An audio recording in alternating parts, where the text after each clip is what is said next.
Okay, family, you know what time it is. Get your drink and pull up. It's Tasha, MAMABEAR Prepping. Welcome back to the channel. Welcome to the channel if you're new. I hope you enjoy yourself. I do have a topic today that is going to be great for new preppers and even some seasoned people just to fill your hole. So everybody watching, get a piece of paper, get a pencil, get a pen, and take notes where you need to, okay? Now, I'm going to try to cover 10 items or 10 areas to focus on when it comes to building an emergency kit, okay? So if you hit all these areas, you're gonna have a robust kit kind of for the whole gambit, okay? Across the board, kind of the basics, okay? And I'm gonna talk about a few things within each of these levels. So just make sure you stay with me, okay?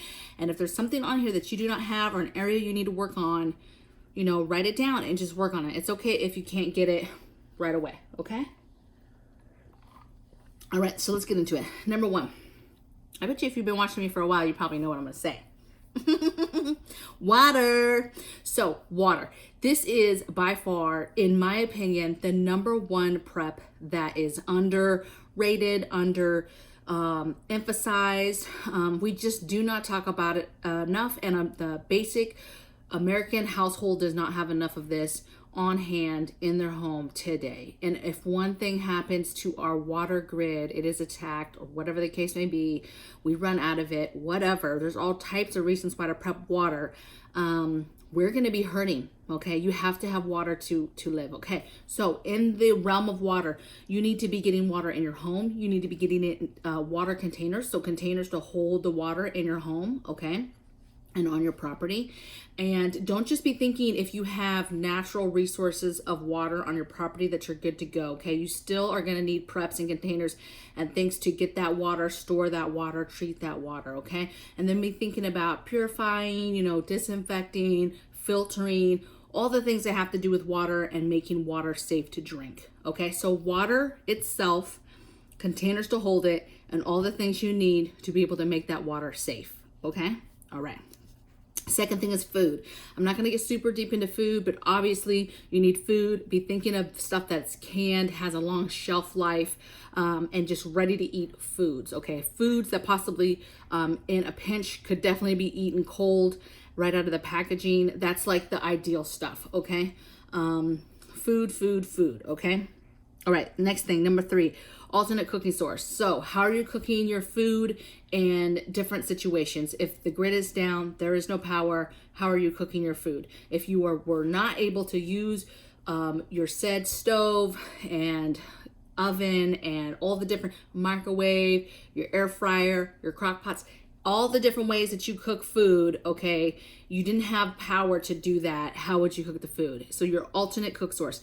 What is the item that you're using to actually cook off grid in, okay? Number 1, how are you gonna do it? And don't just say, oh, I have a barbecuer and I'm fine, okay?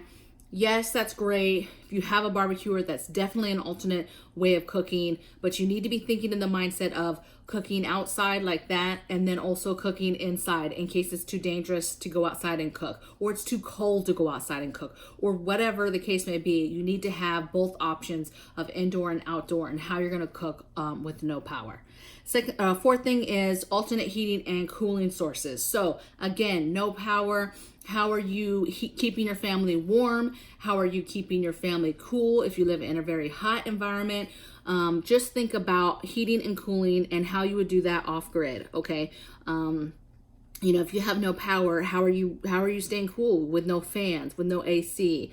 In a very hot area? How are you staying warm? People will die from both of those sides of the house from exposure if you don't have that in check, okay? There's a lot of things on the market, but you need to get this stuff and get it in your homes before something happens and you don't have the time to get it. It flies off the shelves, you can't get it anymore, or you don't have the money to get it, and just figure out all this stuff, you know, is your priorities, okay? Number 5 is comms. So all types of comms. That's your walkie-talkies, that's your receivable radios, just your very basic shortwave AM, FM radio so that you can receive emergency information. That's your very first thing for comms. And then from there you can branch out like walkie-talkies for any kind of patrolling or neighborhood watch that you're going to have to do. If you're hiking, if you're leaving, And then there's a bunch of bigger other stuff, CB radios, ham radios, you name it. There's a ton of stuff that you can get past that. Okay. But be thinking about how are you communicating with your family and your friends. If the internet, let's say, goes down, how are you doing that? How are you communicating if there's no power? Okay. Do people kind of already know, hey, if the grid goes down, this is where we'll be, this is where we're staying? At least that part of communication where you've pre-planned what you're going to do, so that maybe your family can't get a hold of you, or maybe you can't get a hold of them, but hey, they're staying put, or they're going to be here, or whatever the case would be. Okay. Is there people coming to you? Whatever it is, you need to kind of know that pre-game.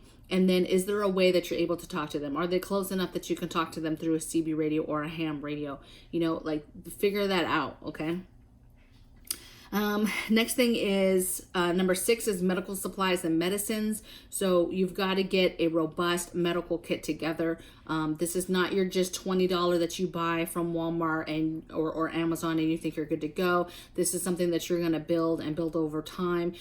Take all the stuff you have in your house now, put it in some sort of organizer container, a fishing or craft box, any of those work, and then just start filling them with all the different things that you need, the different types of bandages, stop bleed, like just all the medical stuff that you need. Okay. And then don't forget your medicines, prepping up all the medications that you take for your family, over the counter, and for all the other little aches and pains that might happen throughout the year. Okay.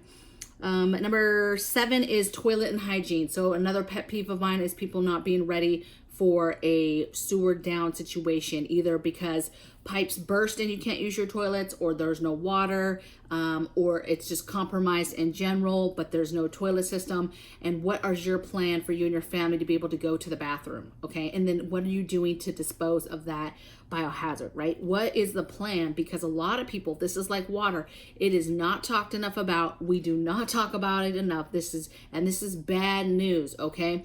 Dysentery is a real thing that people get and you die from, okay, from not being able to manage bio waste like that, okay, and knowing where to go. Okay, so it's a very, very important prep. You need to do it, and it has to be part of your emergency kit for anything. You've got to be able to go to the bathroom, whether that's a kit that's for the go or that's a kit for the home, okay? Next area, 8, is defense and security. So all the things that have to do with defending your home, defending your car, defending your preps, that's defensive tools. That's the things that you put in defensive tools. That's all the lethal stuff, non-lethal stuff. That's the security cameras. That's everything that you're doing that has to do with home defense and defending yourself and your family, okay? And that has to be part of a kit, okay? And it doesn't have to be lethal means, you guys. That could be simple things like just fortifying your home and hardening your home and making your home not a soft target, and then having non-lethal defense tools, okay? There's things that you can get out there to be able to protect yourself that's not necessary, the number one lethal thing, okay? Okay, so these last two are like pictured resources, like they're a little bit bigger, okay?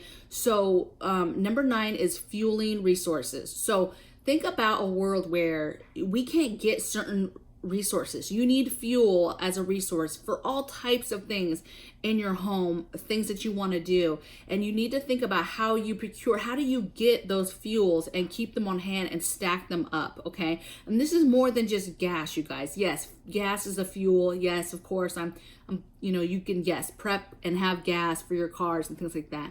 But I'm thinking, I want you to think big picture of fuels across the board. So fuels for the alternate cooking sources, right? That's the wood chips you need for the smoker. That's the charcoal you need for the barbecuer. That's the propane tanks, backup propane tanks. That's the big ones. That's the little ones for cooking. The little ones for maybe your buddy heater. That's butane for your butane stove or propane. That's the Everclear for alternate cooking source for alcohol. That's your oil lamp, kerosene or camp oil. It's fuels, and how do you maintain your fuel capabilities across the board for everything, okay? If you have a gas generator, yes, it's the gas for that, okay? The diesel for that. Think about mechanics, things that you have on your home, okay, or your farm or your land that might need fuels. Figure out everything across the board that would need some sort of fuel and get that. Okay, fuel could be, you know, stocked up on lighters. Okay, you know, that's like, it can be simple things like that. Okay, getting lighters and matches, that's fuels. Having all your fire starter stuff, being stocked up on firewood. You know, there's a lot of things in that realm. Okay, so just take a look, especially if you're seasoned, take a look at your preps, take a look at the things that they use to fuel them, and then get those fuels prepped across the board. And there's a ton of stuff. Sternos, the jet fuel stuff. There's just a ton of stuff. Okay, I feel overwhelmed at times just when it comes to stacking the different fuels that we use for different things, but it's super important, and it's important to have a variety of things. Okay, so that's my 2 cents. My last number 10 is an area, it's another resource, and that's just the resource of power. Again, it's like fuel. Look at it across the board. What is it that you're trying to do, and get those said things for powering. You know, is it, okay, we need some sort of generator. They have gas generators that take different things, propane, diesel, gas, whatever. They have solar generators. That's a way. If you're getting all these things, figure out what they're going to power and what you're going to use. Okay, for us, power means protecting our food, protecting our freezers, running a few small kitchen appliances to be able to cook stuff. Really, it's the electric skillet, rice cooker, maybe the crock pot, and then like the CPAP, medical stuff. So just think about power. What is your minimum power that would be required for your emergency or your stuff that you want to be able to run, and then get that power source. Power is also things like your extra battery banks, okay? Your extra batteries, all those things, okay? What's gonna run, you know, the lanterns, or what's gonna run the flashlights and the different things, or cook sources, or whatever. There's always something that you're gonna need, or that you're gonna want, okay? Can you live off grid with zero power? Absolutely. People do it every single day, okay? Every single day. But if that's the case, then you need to get certain things to make your life as comfortable as possible in the other areas, okay? Those people don't just live with no light. They just have different ways of getting their light. Maybe it's lanterns at night, in the evenings, in their homes. You see what I'm saying? So there's different options. There's different things you can do. Those are my 10 areas, you guys, that I think are like, you know, there must have areas in any emergency kit. And as you saw, each of them have multiple different layers of what could be in them, okay? I would love to hear in the comments below any area that you think is just a major area that I missed. I might have, you know, I'd be wonky sometimes, okay? I threw this list together really quick. But I had a few people asking me just some basic questions, and I said, you know what? I know I've done some videos before of hitting these areas, but I wanted to just put this out again. And when you're new to prepping and you're starting to build emergency kits, again, there's a lot of websites that have kind of your basics, but to me, they're not that robust. Again, I know today I didn't give you a list like, hey, you're going to get this, you're going to get this, you're going to get this, you're going to get a flashlight, you're going to, you know, I understand I didn't give you, you know, an actual list of emergency kit, because I want you to think it through for what works for your family. I want you to take these areas that I gave you. These are your 10 priorities, and what are the goals for each of those areas of priority for you and your family? What do you guys want to get?